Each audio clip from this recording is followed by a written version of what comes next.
నమస్తే బ్రదర్, ఎలా ఉన్నారు? జస్ట్ ఇప్పుడే పవన్ కళ్యాణ్ నటించిన ఓజీ సినిమా చూడడం జరిగింది. ఇక సినిమా ఎలా ఉందంటే ఇది కూడా పోయినట్టే. ఇది ఒక ఫ్యాన్ మేడ్ మూవీ, కేవలం ఫ్యాన్స్కి మాత్రమే నచ్చుతుంది, అది కూడా ఫస్ట్ హాఫ్ వరకు మాత్రమే.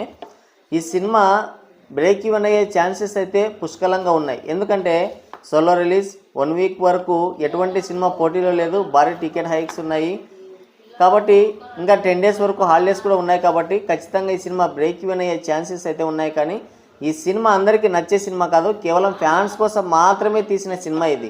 12 సంవత్సరాలుగా ఒక హిట్ కోసం కళ్ళు కాయలు కాచేలా ఎదురు చూస్తున్న పవన్ కళ్యాణ్కి ఆయన ఫ్యాన్స్కి ఫ్యాన్ బాయ్ సుజిత్ కూడా నెత్తిన తడిగుడ్డ వేశాడని చెప్పాలి. ఈ సినిమాకి మేజర్ మైనస్ పాయింట్ ఏంటంటే స్టోరీ లేకపోవడం. మొత్తం కూడా ఎలివేషన్స్, బీజిఎం అలాగే హీరోయిజం దీంతోనే లాగించేశాడు సినిమా మొత్తం. స్టోరీ మధ్యలో ఎలివేషన్స్, హీరోయిజం, బీజిఎం ఇవన్నీ ఉంటే వర్కౌట్ అవుతాయి, కానీ ఎలివేషన్స్ మధ్యలో స్టోరీ నడిపించాడు. అదే ఈ సినిమాకి పెద్ద మైనస్.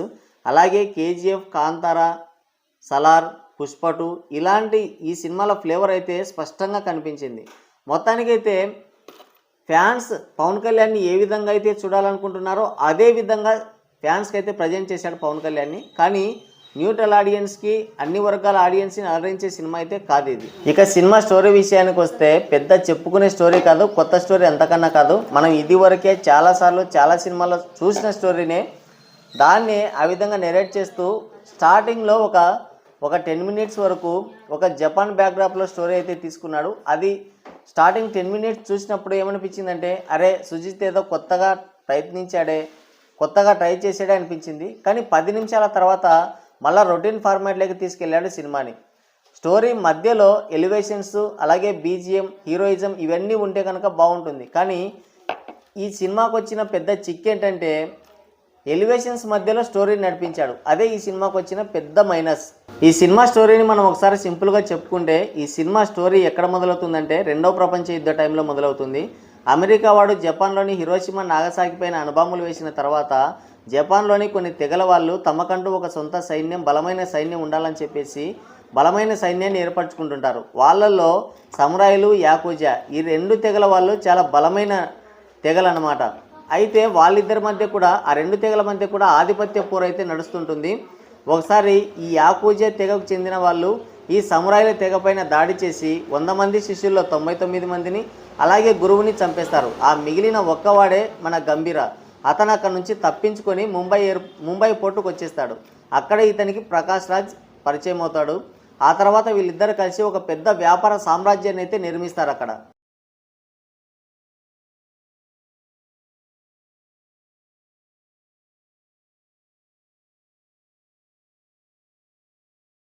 కొన్ని అనుకోని కారణాల వల్ల గంభీర అజ్ఞాత జీవితం గడపాల్సి వస్తుంది. అయితే కొన్ని సంవత్సరాల తర్వాత సత్యదాదాకి, అదే ప్రకాష్ రాజ్కి ఓ పెద్ద కష్టం వచ్చి పడుతుంది. ఆ తర్వాత గంభీర మళ్ళీ తిరిగి ఆ వ్యాపార సామ్రాజ్యంలోకి అడుగు పెడతాడు. ఆ తర్వాత ఏం జరిగింది అనేది రిమైనింగ్ స్టోరీ. ఇక సినిమా ఎలా ఉందంటే ఫస్ట్ హాఫ్ అంతా కూడా టాప్ నాచ్, వేరే లెవెల్లో ఉంది. స్టోరీ లేదు, కాకపోయినా elevations, BGM, heroism, action sequences అన్నీ కూడా చాలా పర్ఫెక్ట్గా కుదిరాయి. మరీ ముఖ్యంగా ఇంటర్వెల్ బ్యాంగ్ అయితే అద్దిరిపోయిందనే చెప్పాలి. కానీ అదే ఫ్లోని సెకండ్ హాఫ్కి తీసుకురాలేకపోయాడు సుజిత్.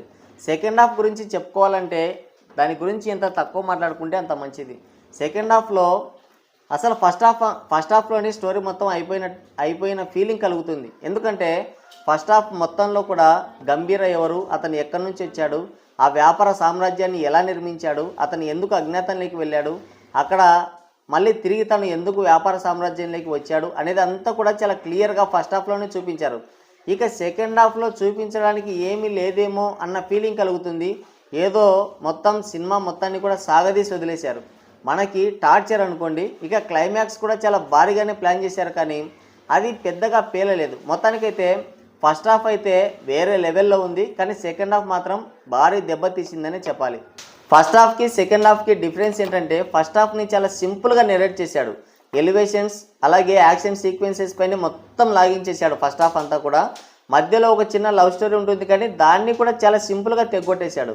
ఫస్ట్ హాఫ్ అంతా కూడా ఒక మంచి హై ఇచ్చే మూమెంట్స్ అన్నీ కూడా ఫస్ట్ హాఫ్లోనే ఉన్నాయి. కానీ సెకండ్ హాఫ్కి వచ్చేసరికి పరిస్థితి అంతా తారుమారైంది. సెకండ్ హాఫ్లో హై ఇచ్చే మూమెంట్ ఒక్కటి కూడా లేదు. దానికి తోడు సెకండ్ హాఫ్లో స్టోరీ ఇక నెరేట్ చేయడానికి ఏం లేదు. అందుకని ఏదో డ్రామాని పండించాలి, ఎమోషన్ని పండించాలి అన్నట్టుగా ఏదో ట్రై చేశారు, అది కాస్త దెబ్బతీసింది. ఇంకో విషయం ఏంటంటే సెకండ్ హాఫ్లో హై ఇచ్చే మూమెంట్ ఒక్కటి కూడా లేదు. మొత్తం అన్నీ కూడా ఫస్ట్ హాఫ్లోనే ఉండిపోయాయి. సెకండ్ హాఫ్లో ఒక పోలీస్ స్టేషన్ సీన్ ఉంటుంది, అది కూడా సెకండ్ హాఫ్ స్టార్టింగ్లోనే అయిపోతుంది. ఇక సినిమా మొత్తం కూడా డౌన్ అవుతూ వచ్చింది. క్లైమాక్స్ కూడా కొంచెం భారీగానే ప్లాన్ చేశారు, కానీ పెద్దగా వర్కౌట్ కాలేదు. అంటే ఫస్ట్ హాఫ్ ఇచ్చిన ఫీలింగ్ సెకండ్ హాఫ్ ఇవ్వలేకపోయింది, ఆ క్లైమాక్స్ కూడా ఇవ్వలేకపోయింది. ఫస్ట్ హాఫ్లో భారీ ఎలివేషన్స్ అయితే పడ్డాయి, అసలు బట్టలు చింపేసుకునే ఎలివేషన్స్ అయితే పడ్డాయి. ఫ్యాన్స్ అయితే పిచ్చెక్కి పోయారని చెప్పాలి. అయితే సెకండ్ హాఫ్ మాత్రం వాళ్ళకు కూడా నచ్చలేదేమో అనిపించింది. ఎందుకంటే ఫస్ట్ హాఫ్ అంతా కూడా గొంతులు పొయ్యేలా అర్చిన వాళ్ళు సెకండ్ హాఫ్లో మాత్రం ఒక్కడు కూడా అరవలేదు థియేటర్లో. ఈ సినిమాలో పవన్ కళ్యాణ్ని సుజీత్ అయితే బాగా ఎలివేట్ చేశాడు, కానీ ఏదో మిస్ అయిన ఫీలింగ్ అయితే వచ్చింది. ఎందుకంటే ఫస్ట్ హాఫ్లో ఉన్న ఎలివేషన్స్కి, ఫస్ట్ హాఫ్లో ఉన్న క్యారెక్టర్కి, సెకండ్ హాఫ్లో ఉన్న క్యారెక్టర్కి చాలా డిఫరెన్స్ వచ్చింది. ఫస్ట్ హాఫ్లో చాలా డీసెంట్గా ఉంటాడు పవన్ కళ్యాణ్, కానీ సెకండ్ హాఫ్కి వచ్చేసరికి అరవడం, పిచ్చి పిచ్చిగా అరవడం, ఈలలేయడం, అంటే కేకలేయడం, గట్టి గట్టిగా అరవడం ఏదో ట్రై చేశాడు, అది మాత్రం బెడిసి కొట్టిందని చెప్పాలి. లాస్ట్లో ఆ ఓజస్ గంభీర అని అరిచే చోట మరీ కామెడీగా అనిపించింది. ఇక యాక్టర్స్ పర్ఫార్మెన్స్ విషయానికి వస్తే ఈ సినిమా మొత్తంలో కూడా మనం వేరే వాళ్ళ గురించి మాట్లాడుకునే వీలు లేకుండా చేశాడు సుజిత్. సినిమా మొత్తం కూడా పవన్ కళ్యాణ్ గంభీర. పవన్ కళ్యాణ్ ఉన్నా గంభీరనే, లేకపోయినా గంభీరనే. మొత్తం కూడా ఆ పాత్ర చుట్టూనే కథ మొత్తాన్ని తీసుకెళ్ళాడు. కథ లేదు, ఉన్నదే దాని చుట్టే తీసుకెళ్ళాడు. ఇక మిగతా పాత్రల్ని మనం అంతగా గుర్తుపెట్టుకునే వీలు లేకుండా చేశాడు. ఈ సినిమాలో హీరోయిన్ అనవసరమేమో అనిపించింది. చాలా చిన్న క్యారెక్టర్, మ్యాక్సిమం ఎంత ఉంటుందంటే జస్ట్ ఒక 20-25 మినిట్స్ మాత్రమే ఉంటుంది అని అనిపించింది. కేవలం ఒక పాట కోసమే హీరోయిన్ని తీసుకున్నారు. ఇక ప్రకాష్ రాజ్ యాజిటీజ్గా ఉన్నంతలో బాగానే నటించాడు. ఇక మిగతా యాక్టర్స్ కూడా బాగానే నటించారని చెప్పాలి. ఇక టెక్నికల్గా కూడా సినిమా బాగానే ఉంది, కానీ కొన్ని సీజీ షాట్స్ అయితే బాగా క్లియర్గా కనిపిస్తున్నాయి, చాలా చెత్తగా వరస్ట్గా అనిపించాయి. సినిమాటోగ్రఫీ కూడా చాలా బాగుంది. మొత్తానికైతే ఈ సినిమా కేవలం ఫ్యాన్స్ కోసం మాత్రమే తీసింది. జనరల్ ఆడియన్స్ అయితే ఈ సినిమాని చూసే అవకాశమే లేదు, ఖచ్చితంగా నచ్చదు. ఈ సినిమాకి నేను ఇచ్చే రేటింగ్ 1.5 out of 5.